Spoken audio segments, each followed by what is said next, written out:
You know, you think you've seen criminal activity right now from government.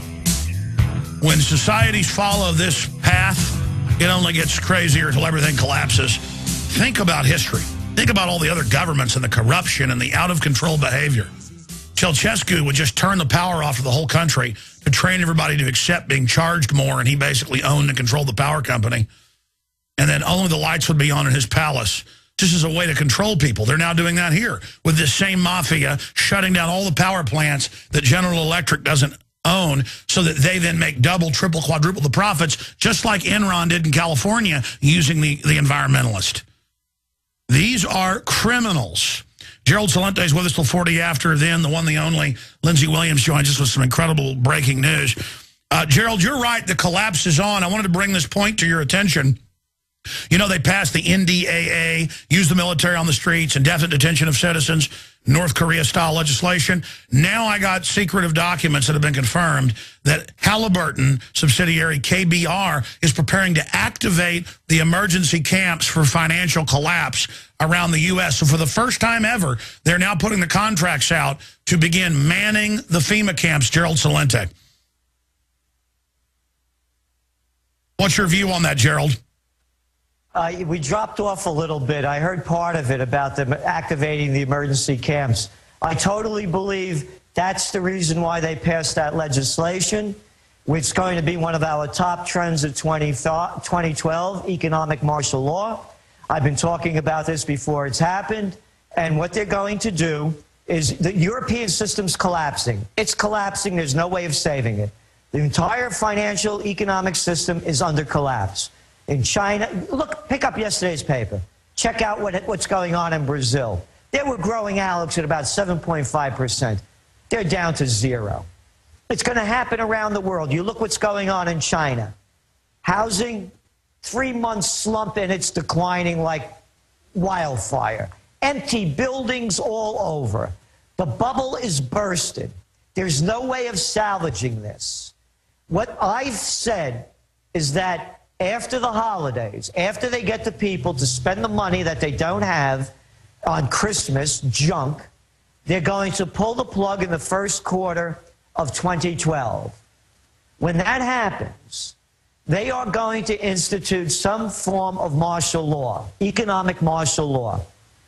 And what that means is that you're going to see bank holidays, possibly dollar devaluations, some kind of draconian measures. As that takes place, remember now, all of these movements are heating up already. The Occupy movements, people are getting angry. They are and look what the goon squads do. You can see the perfect picture of the future by looking at that guy Pike, you know, the fat boy over there spraying little kids with pepper spray as he's shaking it up, with enough body armor on there, you know, to protect them from, you know, the Hulk. And by the way, he lost his house to the banker scams, but he doesn't even care, obviously. But it's worse than that. In Oakland and in L.A., they're taking him to the local, in the case of L.A., the Dodgers Stadium. They're actually doing the martial law drills. And it's worse than that. The Russians are saying get ready for war. The Pakistanis have thrown the U.S. out. There's nuclear warships cruising around threatening. All bedlam is breaking loose. The Iranians are threatening to block the Strait of Hormuz. Just like you said in your trends for 2011 a year ago, the next great war, they always start a war. They always start a war after the financial collapse and after they milk the system and grab every dollar out of it and squeeze it out of the people. When there's nothing left to squeeze, they take you to war. They get you killed. And the Iranian one, that's the flashpoint. Look at what's going on. Add it up. Syria.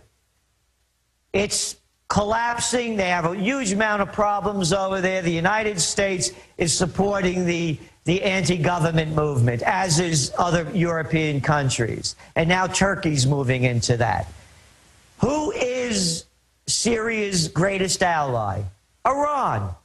Look at the sanctions they're pushing on in Iran. This is a replay of World War II with Japan. Remember when they cut off Japan from getting oil supplies? The same thing is happening now in another scenario. Iran is the third. Anybody that has these many fingers can count that high. They're the third largest world oil supplier, behind Russia and Saudi Arabia. Now it's making it impossible for Iran to sell their oil. Stay there. Let's get your forecast straight ahead. By the way, it's in Reuters. It's admitted Western-backed rebels have blown up the main gas and oil pipeline into Damascus, Syria. So there, I mean, the war is on. They admit the West and Israel is bombing Iran, blowing up bases right now. I mean, it is on. This war has already started, and it's run by criminal banks that want to take your bank account. All right, it's our final segment with Gerald Celente, who I really appreciate in his busy schedule, giving us an update on MF Global now that Corzine has gone up and taken the fifth, because he knows nothing about what happened in the collapse. He was just the head of the company who had all the key federal regulators who were his former employees and who were invested with him. So, Gerald Celente, you've got hundreds of thousands of dollars missing. Now they're talking about $3 billion missing. And they're just saying, Congress is like, gee, how do we not have this happen again? There's no discussion of how dare you steal this money? How dare you destabilize everything? So here's my question, and you're getting into all the global destabilization in Iran. I want you to finish with that, Gerald. Then we've got the one, the only Lindsey Williams coming up with information that dovetails with all this from his inside oil company sources that have been proven to be very accurate. My question for you is, what's the end game? What's the method of the madness? Why do they think they can get away with this? I mean, this points towards they are just going to start a giant war. And as you said, they don't care because they run all the regulators, and they know the war is going to be so bad that people will just rally around the crooks instinctively, as they always do. I mean, this really signifies how incredibly reckless these guys are. Gerald Celente. Well, all you have to do, and I'm sure you've seen it, is that clip of Lindsey Graham, the cracker down there from South Carolina, and Carl Como-Levin from Michigan, I believe, and John McCain debating, was it Senate Bill 1867 that robs us of all of our rights? All you have to do is watch a video clip of these clowns blabbing their mouth off. They could only get away with that in their Senate chamber and a lot of guards around them. Because if they came around me or any of the people that I associate with, we would lay these guys out verbally to stop their baloney. But what they're doing, Alex, again, in this Iran, look what happened, as you mentioned. Iran lost a missile testing site, a uranium testing site, and they shot down an American drone over Iranian territory. Could you imagine if an Iranian drone was over American territory? Oh, wow. Obama would be sending those missiles over there. The place would be blowing up. Oh, but it's okay for us to do it because, I'll tell you why, to answer your question. You have psychopaths in power. It's as simple as that. These people are out of their minds. You know how you say you can tell the attitude of a person by who they are. If you go down to the ghetto and you see some loser out there that's shot up and out of his mind, walking around like this with the pants down to there and the hat back there, you know where the cat's coming from.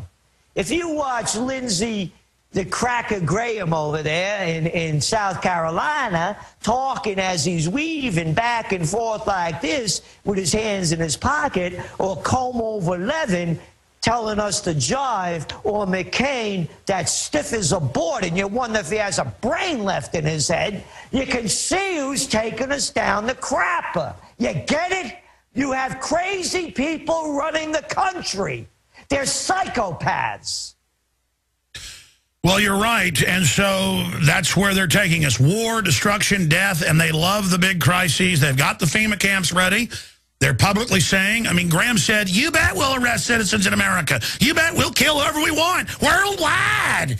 I mean, he is crazy. I mean, some little weird oily guy who's reportedly blackmailed because of his homosexuality just weaving around, sweating, going, "We bet we'll kill Americans." And then, I mean, you're right. And then Levin creeping around like Igor or something.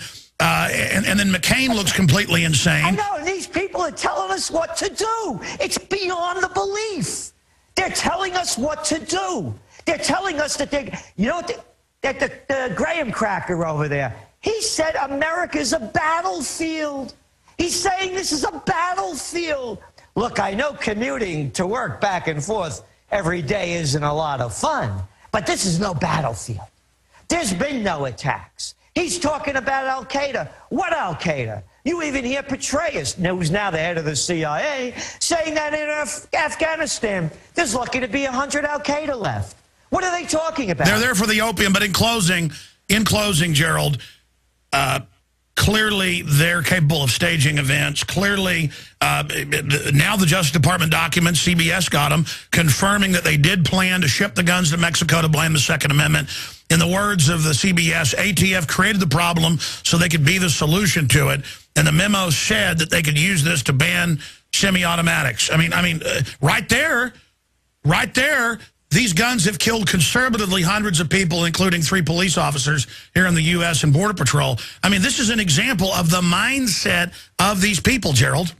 Yes, it is. And everyone, if you wake up one day and you never hear again from Alex Jones or Gerald Celente, it's because now it's law. The Senate has passed it, codified.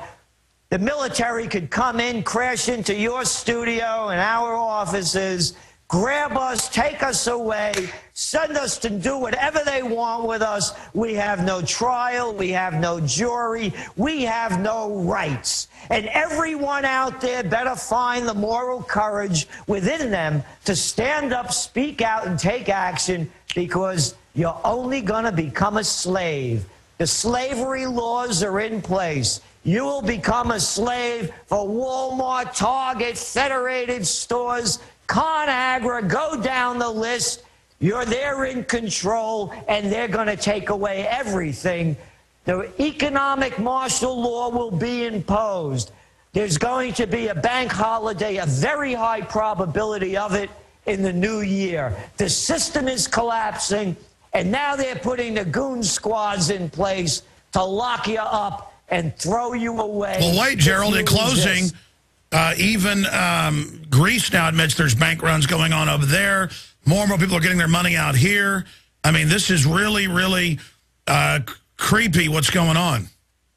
Yes, it is. And that's one of the reasons why I'm warning everyone. Your money is not safe with anybody but yourself. That's why they came up with all of these stories over the years, how people took their money out of the bank and put it in their mattress. And then when you look at all these derivatives that you talk about that now take precedent, by the way, that these banks have tens of trillions of, rather than depositors' insurance. The derivatives plays. No, wait a minute. In Portugal, it's mainstream news. They took private pension funds. It's only a one-time hit, Gerald, and gave them to the mega banks to pay off derivatives 2 days ago.